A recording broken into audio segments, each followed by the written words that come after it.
Sorry, man. No, it wasn't. I'll never do that again. It came out. Then he said, okay. Okay. Oh, so you don't do that. No, it's my first time. Okay. Listen, let me do this. I'll see you. I'll call you. Don't call me. I'll call you. And that's it. That's the end of the relationship. But I know some of us are like, it was a mistake, Shem. It was a mistake. I think I provoked him. Come on. This is an indication. Do you know the most painful thing is that you get married to this person and he does this thing, you are not shocked, you know. You say, this is what he used. I thought it was just a mistake, it will come to an end. But you know. God does not allow his children to get into such suffocating relationships without warning them. And even your friends, for that matter. They'll tell you, hey, this thing is not good for you. I mean, they tell you.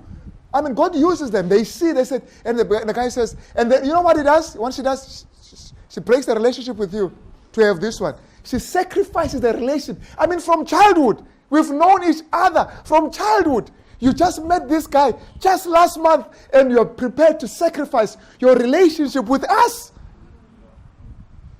Then there's something wrong.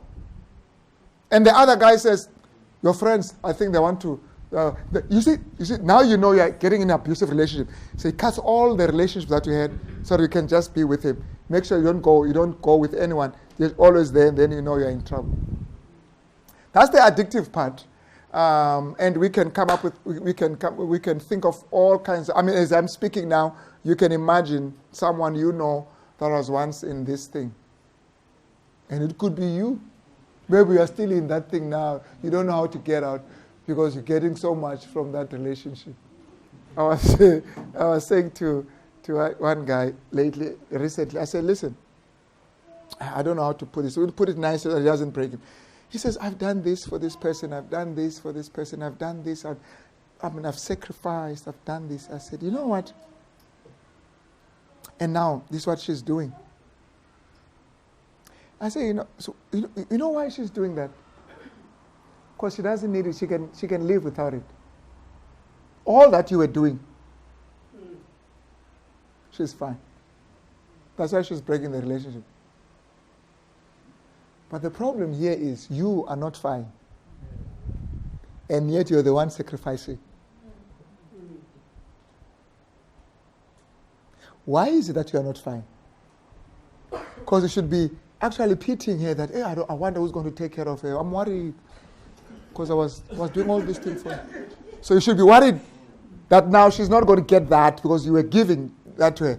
But you are the one who's breaking all over. We have to collect you. I said, but why are you suffering like that? I said, you know why you are suffering like that? Because when you were giving so much into that relationship, you were getting more. And this person knew that you were doing this, not because you loved her, but because you loved doing that. It meant so much to you. It sort of fulfilled some need that you may not be aware of. And the person can pick that up. That when you do so much for me, it's not for me. It's for you. It gives you meaning. In church, those of you who are in church, never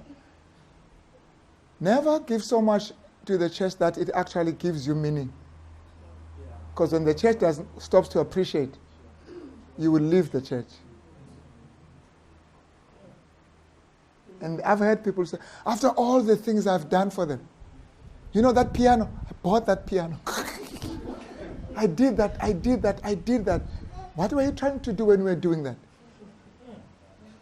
What were you trying to do? Now the church has turned against me. And the church is doing this, is doing that, is doing this. They're not grateful. I'll never go to that church again. Sit at home. I've sacrificed my car. I will take them there. I'm not saying don't do those things. But sit down. In the midst of doing those things, ask yourself, to whom am I rendering this? And so Paul's word in Colossians, is it 3:23?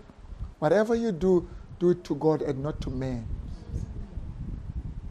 Because God, as Paul puts it, He will reward you, not to men, because we may not. And this person felt like he was not. I said, if you're sponsoring a relationship for your own sake, it may be too much on the person. The person may be receiving whatever, but the day he's fine without that, he'll drop you. You can be sure of that. You can be sure of that. I've said to, and people don't listen to those things, but I'm going to say them. Because when they come crying, then I can remind them. I've said to some people, listen, if you have a boyfriend, don't talk forever on the phone. Cut it while you are enjoying it. Teach yourself that, listen, I've got other things that are more important than me talking to you.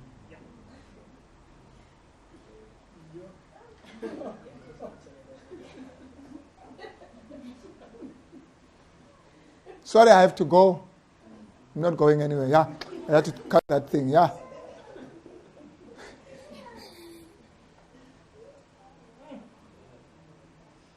So you think you're romantic? I couldn't sleep. I've been thinking of you the whole night. That's terrible. All right. Now let's pack that. Let me give you another extreme. Then we're going to see if we can find some functional way of relating to people. Then there's this one where people are afraid of relationships. You see, you've got addiction here. Then you've got another one. They don't want to do anything with relationship. They don't trust anyone. Me, I'm a loner. I don't work with anyone. Me and my books, that's all. Just give me my books, I'm fine. Sit there with my books and my music. Sit there, I don't care. These are the guys you see at the beach there, when everybody's with others, they're just alone with their books. And then they can quote verses. It's me and Jesus. Like Enoch, walk with God alone. But if you read that statement, Enoch was just walking with God. And that walk, Ellen Joy says, it was not like as if he was in a trance. He was there in the social life of people. He was there at work. He was there. He was with people. So don't get excited and think you're like Enoch. You're not like Enoch. We are so unlike Enoch. So you've got that group that I would say they are allergic to relationship. I just bought a book. I thought I was going to show you. Oh my goodness, I left my thing. I thought I was going to show you. I'm just going through it. It says men disconnected. It's addressing males. And it argues that we're reaching a stage, written from an American perspective, it argues that we are reaching a stage where men, but in our setting it also affects us, where men are actually finding comfort in being disconnected. They don't want relationships. They don't want commitment. They're just there by themselves. And there are all kinds of reasons why we're reaching that stage. It's getting more and more and more. That they're disconnected academically, that it's being shown in most countries that they're men, we are getting less and less men who are in intellectual environment, that women are feeling more of that space than men. Men cannot cope intellectually for some reason, one reason or another. I've heard women and ladies in the church saying, yeah, it's just unfinished. There are no men in the church. They feel like they're there, they preach, but whatever. But when you chat with them, you can't connect. You can't have an intelligent conversation. They're just empty. I'm not saying every man is like that. Are you with me? But they're just, I mean, you guys are not like that. You know that. You guys are top notch. But there's a feeling that, and sometimes you get that these guys they're okay. They dress nicely. I mean, they dress nicely and walk, and they may even be singing in a quartet. But the conversation there's nothing. There's no content. You feel like, what am I doing here? Who am I talking to? I mean, there's nothing that you can really. Yeah, there's opening of the mouth and saying of whatever, but there's nothing. And sometimes because, he says, at least he doesn't beat me, let me marry him. But then it hits you back later on. Before that, I've got no partner, I've got no companion. I just have a husband. But we can't log in, we can't check in and be there together. So there are all kinds of reasons why that is happening. I'm not going to get into that. But the studies are beginning to show that the environment is actually creating a situation where people are actually finding comfort in being disconnected. I mean, you look at Facebook and all these other things. Want to friend you, but he's not your friend. You got like so many people, but those are not your friends. You communicate. I mean, people are always in the chat and chatting, but they're not talking at home. There's no conversation between the son and the father, like talking in the real life situation.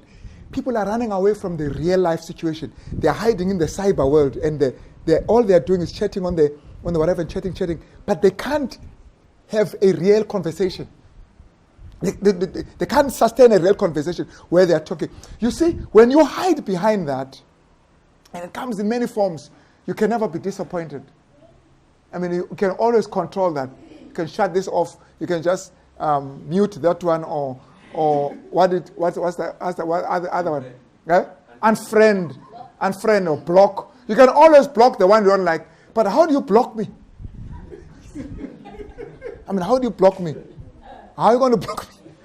It's going to be very fun to block me, So you can just, there you've got, and that's it. Silence that one. I mean, you are in control. And people are beginning to enjoy that world. In Japan, I read an article, in Japan, marriage and getting married, and the whole sexual life, because some of you are not married yet, and the whole sexual life, it's no big deal. Nobody's interested in it. They're too busy. Too busy for that kind of thing. So once you have in other countries, like sex is the thing that everybody dreams about whenever they close their eyes. But in Japan, no. In Japan, it's not a big thing. Oh, you're busy. I have no time for that. I'm too busy. All right? And it is a fast-paced world. You have no time to be chatting. And actually, I was reading that in some of these places, they even have, now you have a relationship.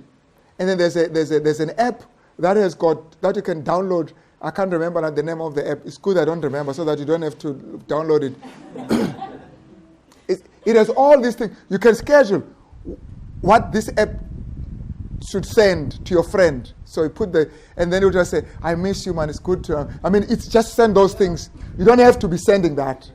It just sends it for you at a certain time. What were you doing, whatever. Schedule all the things that people want to hear. The whole program there, you can schedule it and then send it periodically. I don't know whether it responds, whatever. But that's the world we live in. People are disconnected and they enjoy that. We're beginning to see people delaying getting married because they enjoy their space for whatever reason. I'm not saying it's wrong, but they just enjoy. Sometimes you enjoy your space because what you are doing is more important than having a relationship. There's nothing wrong with that. You're not sitting in a bus stop waiting for somebody. You're enjoying your life, and sometimes you feel like, listen, I think what I have is good. It's fine. It's not because there's something wrong with me. Paul and others, Paul said it. There are others who are gifted in that. But I'm not talking about the gifted ones. I'm talking about the ones who are living in a cyber world where there's no reality, where there's no life, and they're finding life out of that. Let me just share it here with us here, because we're talking about relationship. And one of the factors that they've raised that contributes to that is pornography. That people don't see the reason why they should have real life and real friendship and real contact and intimate friends. Because pornography can just give it to you and safe in your office, in your house, whatever. And that's it. You get satisfaction and you're done. Don't need of relationship. I don't need to be disappointed. I don't need to be worried about this and that. I'm in my own world. So there's a lot that the world is giving from a Christian perspective that the devil is throwing out there to destroy even this God-given aspect of our lives that also thrives in relationships. So There is, being created in the image of God must have something to do also with the ability to have relationships. I don't want to put it so strong as the need to love, but this thing that I can love and be loved, and that's normal. When that is killed, it sort of reduces your humanity, if I could put it, humanness, the image of God to some sort of extent. Now, if you read psychology and other books, they will give you reasons why people are suffering from this, are getting into this, like this one I just mentioned. On the obsession side, then they'll say this person probably grew in a family where he was deficient, relationship deficient. They were not, he was not he's coming from a background where there were no functional relationships. He is longing for a father he never had, or a mother he never had. So the moment he links up, connects with you, and he has got things to make sure that he can manipulate and manage the relationship. So he stays right there. He feels fulfilled, all kinds of things. This is what I've been looking for. You are more to him than just a girlfriend or a wife. It's more. And that more is killing to you because you just want to be the wife. You don't want to be the mother you never had, You don't want to. I just want, please, let me just, because even that one is tough as it is. So I don't want more. But the more is not like it's spelled out. You feel it, that there's more that this person is expecting or getting or assuming, whatever. And that could be because, like I said, relationship deficiency of some kind, as you grow up. Abusive relationships as well. I'm going to stop now, and then I'll give you a chance to breathe, and then we will look at the solution together. Here's another one. Abusive relationship. Do you know that a child growing in a relationship, let's give a scenario here, just an illustration. A child growing in a relationship where the mother is abused by the father, or it could be the other way around. You never get that relationship. I mean, the relationship between your mother and your father has a positive impact on, if it's good, has a positive impact. It impacts on you. Just them relating, it does something to you. It brings you up. It builds you up. But when that relationship is poisonous or toxic, it destroys you as well. I'm not even talking about what they are doing to you, directly or indirectly. No. I'm just what they do to each other affects the child. What the parent and the mother does to each other affects the child in ways that you cannot imagine. So this child growing up in that relationship, he looks at the father. Now let's say she's a girl. She looks at the father and says, here's the thing. She loves the father, and the father is abusive. But she loves the father. That's my father. And the father is not abusive to her, abusive to the mother. But she loves the father. But she gets confused now. The person I love is doing something I don't love. Now, you don't know how that thing affects, unless a miracle happens, and those do happen. You don't know how it affects her. One, she may say, I wish my father could stop doing that. And she may fail in doing that. And then when she's at a stage where she must get married, you know what happens? She goes for the person who's like her father. You know why?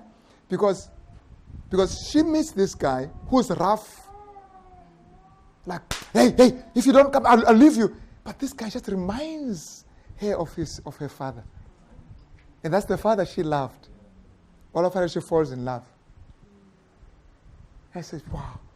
She doesn't know, it's just like, there are reasons why we love the people we love, by the way. She just says, wow. She doesn't know, this reminds me of somebody. It's like you see your father. But then there's something in your heart, in your mind that says, and you may not even be able to articulate it, Now I have a chance to change him. What I wanted to do to my father, now I will do to this man when I marry him. When I marry him, I'll make sure that he doesn't. So when you succeed in doing that, in your mind you'll be like, I've changed my father, because now you're marrying your father. Honestly, you are marrying your father. Yeah. But do you know, on a positive side, and I've seen this, I mean, this is not research or anything close to that. I mean, these are all Adventists. They are all praying. They all go to church. They all fast. But why do you love that one? Why do you love that one? Because that one reminds me of my mother. But you may not know that. But there's something you just get attracted to that person. I mean, they are all here. You can look at them and say, but this one, oh man, I don't know, but there's something about this one. I looked at some people, and you look at the girl, you look at the wife the person marries, you go look at the mother, you see some resemblance. Have you noticed that? I mean, not always. You say, okay, I see. But you get so in other words, he looked at her, it just reminded him of my mother, whom I love so much. And even when she smiles, there's something about her smile. That smile is a smile I was exposed to growing up as a child. It is just here, it has made me. So when I see that smile, something just warms in me. And I say, I think I love that person. I must marry that person. That's not wrong. But what makes it terrible is when it's an abusive thing now. It's not just a smile or whatever. So even emotionally, you marry the person that looks like the person who was emotionally abusing you. Coming from a dysfunctional relationship, you end up forming one. You end up also getting yourself into that kind of a relationship. So those of us who are married, just make sure that you give your child a good start in life by creating good environment of good relationship. Furniture and other things are not as important as those things. You can buy those later. Just focus on the relationships and make sure that your child will not be unnecessarily exposed to addictive relationships. But we're going to look at the solution and how we can deal with that and think about these things and see how far we can go. We left it to a minute or two for a break, and then we're going to have another session. Any questions?